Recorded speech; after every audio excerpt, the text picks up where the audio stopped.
নমস্কাৰ মই 26 তাৰিখে 26 এপ্ৰিল 2025 চনৰ 26 তাৰিখৰ দিনা এটা ভুল বাক্য ক'লো তাৰ বাবে ক্ষমা খুজিবৰ কাৰণে মই এই ভিডিঅটো বনাইছো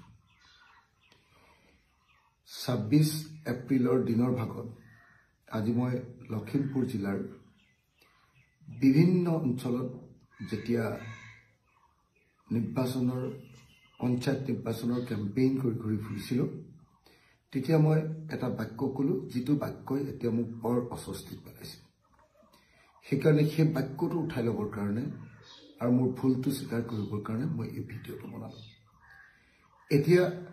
ৰাতি 1:20 হৈছে 1:20 কৈছে 26 তাৰিখ ৰাতি বুলিও ক'ব পাৰে বা 27 তাৰিখ পুৱা বুলি আপুনি ক'ব পাৰে মই এইমাত্ৰ নিৰ্বাচনৰ কামকাজ সামৰি লখিমপুৰত প্ৰচাৰ কাৰ্য সামৰি থকা ঠাই আহি পাইছো এই মুহূৰ্তত মই ক'ব খুজিছো যে আজি দিনৰ ভাগত মই কৈছিলো যে বিজেপিক ভোট দিয়া মুছলমানসকল কাফেৰ যিসকল মুছলমানে বিজেপিক ভোট দিয়ে সেইসকল নৰকত যাব মই এনেকুৱা ধৰণৰ বাক্য এটা কৈছিলো এই বাক্যটো মোৰ ভুল আছিল এতিয়া মোৰ সকলো বন্ধু মহল আৰু মোৰ দলীয় সতীৰ্থসকলে মোক এনে এটা বাক্য কোৱাৰ কাৰণে সমালোচনা কৈছে যে মোৰ নিচিনা এজন যুক্তিবাদী আৰু প্ৰগতিশীল মানুহে এনেকুৱা এটা তৰল এনেকুৱা এটা ধৰ্মীয় সেন্টিমেন্ট থকা এনেকুৱা ধৰণৰ বক্তব্য কেতিয়াও প্ৰকাশ কৰা উচিত নাছিল এয়া অযুক্তিকৰ বক্তব্য আৰু এটা ধাৰ্মিক মানুহে কোৱা ধৰ্মভীৰু মানুহে কোৱা কথাৰ বাহিৰে আন একো নহয় বুলি মোক প্ৰত্যেকজন মোৰ সতীৰ্থ যিসকল মোৰ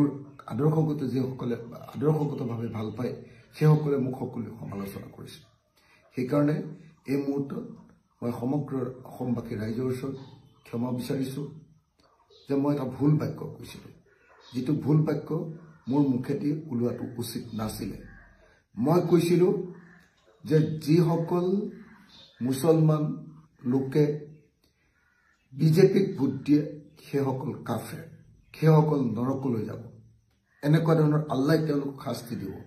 এনেকুৱা ধৰণৰ বক্তব্য এটা প্ৰকাশ কৰিছিলো মই একজেক্ট বাক্যটো ক'ব নোৱাৰিব পাৰো কিন্তু এনেকুৱা ধৰণৰ বাক্য এটা প্ৰকাশ কৰিছিলো আসলতে গোটেই দিন ৰাত যোৱা কিছুদিন ধৰি একেৰাহে প্ৰচাৰ চলাই থকাৰ কাৰণে মই যথেষ্ট এনেকুৱা ধৰণৰ প্ৰত্যেক দিনাই 20-25খন মিটিঙত এনেকৈ ভাষণ দি থকাৰ কাৰণে আকস্মিকভাৱে চিন্তা নকৰাকৈ এনেকুৱা ভুল বাক্য এটা কৈ পেলালো সেইকাৰণে সকলো ৰাইজে মোক ক্ষমা কৰিব আৰু মোৰ সতীৰ্থ যিসকল বন্ধু দলৰ যিসকল সতীৰ্থ যিসকলে এই বাক্যটো কোৱাৰ কাৰণে মোক বেয়া পাইছে মই অযুক্তিকৰ কথা কৈছো বুলি কৈছো মই ধৰ্মীয় চিন্তাৰ কথা কৈছো বুলি কৈছো মই প্ৰগতিশীল চিন্তাৰ পৰা আঁতৰি গৈছো বুলি যিসকলে কৈছে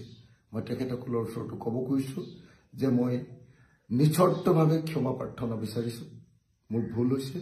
মই এনেকুৱা বাক্য কোৱা উচিত নাছিলে মই ভৱিষ্যতে এনেকুৱা বাক্য নকওঁ গতিকে সকলো পক্ষকে সকলো ৰাইজকে মোৰ এনেকুৱা ভুল বাক্যৰ কাৰণে ক্ষমা বিচাৰিছো আৰু মোক ক্ষমা কৰি দিবৰ কাৰণে আপোনালোকক আহ্বান জনাইছো ধন্যবাদ জয় অসম